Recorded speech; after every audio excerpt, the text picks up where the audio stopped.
The European Central Bank managed to somewhat calm the markets, but this did not help crude prices much.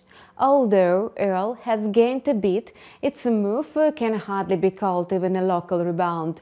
The thing is that Christine Lagarde spoke exclusively about the banking sector during a press conference. At the same time, the head of the ECB made no comments on trade and manufacturing activity. She noted that inflation remains too high, thereby making it clear that the risk of a recession persists. This, in turn, means that energy demand may also drop. In addition, today's macroeconomic calendar includes data on industrial output in the United States. Economists forecast factory production deepen further. In other words, investors are pessimistic about future demand, which determines the price of oil. Against this background, the likelihood of a continued decline in oil prices remains high.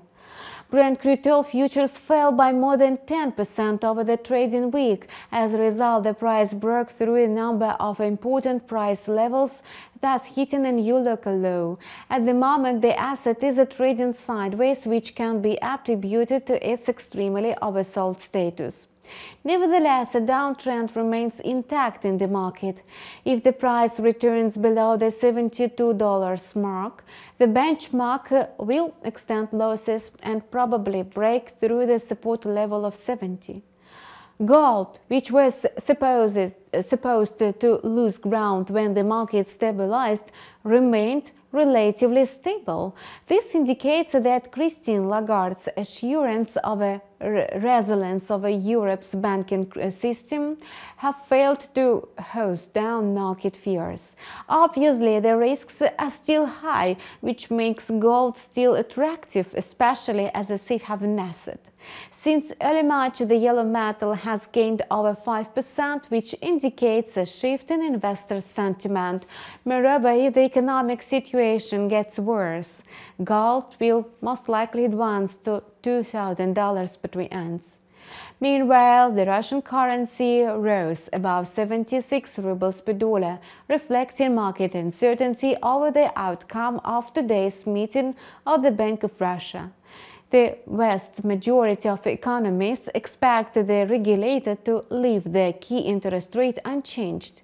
If these expectations are met, the dollar will first fall below 76 rubles and then move into the range of 74 and 75 rubles. However, inflation is gradually cooling, albeit at a slow pace. The latest sanctions do not pose a serious threat to the economy.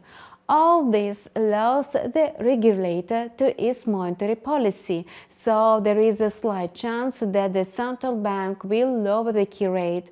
Nevertheless, market participants apparently prefer to price in the worst-case scenario. This is not surprising, given the current economic turbulence.